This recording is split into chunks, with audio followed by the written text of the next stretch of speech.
हाय viewers, welcome back. आज हम uncover करने वाले हैं इल्यूमिनाटी नाम की एक सीक्रेट सोसाइटी को।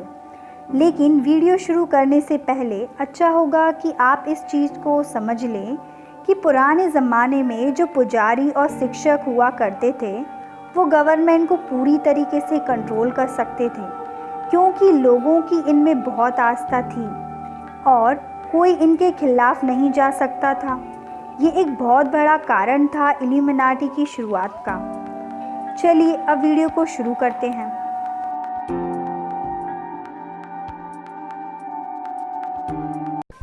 साल था 1776, जगह बवेरिया।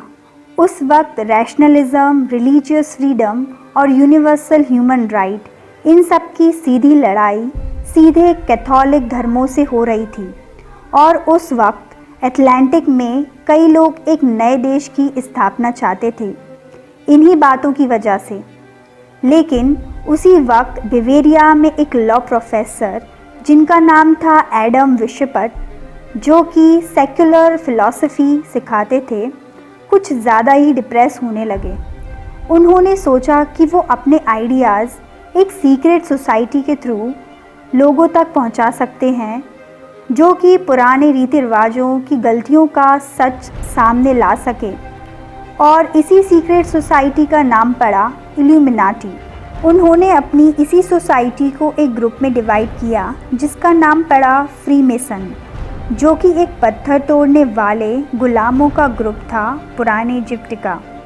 और धीरे धीरे ये सोसाइटी बढ़ती चली गई, जिसमें कई पैसे वाले और नामी लोग शामिल हो गए थे। और इसे ज्वाइन करने के लिए इन लोगों को एक सीक्रेट रिचुअल करना पड़ता था।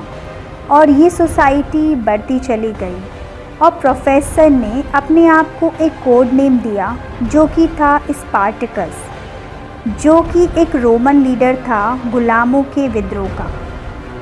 जो इल्यूमिनाटी के शुरुआती मेंबर्स थे वो इस सोसाइटी के हेड बन गए और इन्हीं में से एक था बैरन एडोल्फ ने, जो कि एक फ्रीमेसन थे और वो बहुत ही बड़े इन्फ्लुएंसर और रिएक्टर थे इस सोसाइटी के। और इन्हीं की वजह से इल्यूमिनाटी की ताकत बढ़ती गई और 1784 के आसपास इल्यूमिनाटी के मेंबर्स अराउंड 600 हो गए थे, जिसमें कई बड़े नामी स्कॉलर और पॉलिटिशियन थे।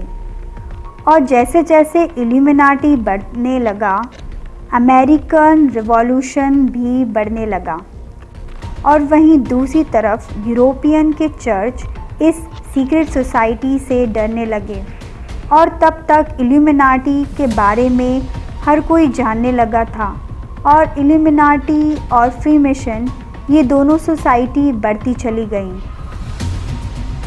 ये सीक्रेट सोसाइटी किसी धर्म के खिलाफ नहीं थी, बस ये धर्मों को गवर्नमेंट से अलग रखना चाहती थी। वहीं एक और ये सब हो रहा था, तो वहीं दूसरी तरफ गवर्नमेंट अब इन सीक्रेट सोसाइटी के मेंबर्स पर नज़र रखने लगी। और जैसे जैसे इल्यूमिनाटी के लोग बड़ी बड़ी पोजीशन पर पहुंचने लगे, उसी वक्त गवर्नमेंट ने सारी सीक्रेट सोसाइटी के फॉर्मेशन पर बैन लगा दिया। और सिर्फ 9 साल ही इस सोसाइटी के पूरे हुए थे और ये बैन हो गई। उनके सारे रिकॉर्ड्स पर कब्ज़ा कर लिया गया और इसके फाउंडर गायब हो गए। लेकिन किसी को ये अंदाज़ा नहीं था कि अब इल्यूमिनाटी एक बहुत ही बड़ा विनाशकारी रूप लेने वाला था।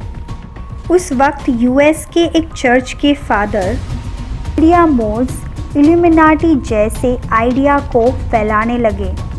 इसके बाद इल्यूमिनाटी के बारे में कोई खास सुराग नहीं मिले, लेकिन ऐसा माना जाता है कि ये सोसाइटी आज भी है और कई बड़े movie stars, news reporters, business group और बड़े बड़े पॉलिटिशियन इसमें शामिल हैं और दुनिया में वन मैन्स रूल लाना चाहते हैं।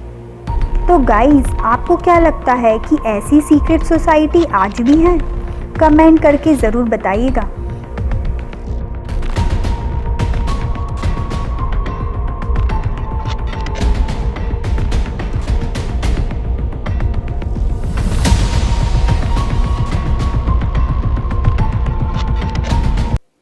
एनीवेज गाइस, अगर आप चाहें तो मुझे इंस्टाग्राम पर फॉलो कर सकते हैं, लिंक इन द डिस्क्रिप्शन। और अगर आपको इस वीडियो में कुछ भी पसंद आया हो तो please like the video and subscribe to my channel. हम जल्द ही फिर मिलेंगे एक नए वीडियो के साथ। तब तक के लिए bye bye, take care, thank you.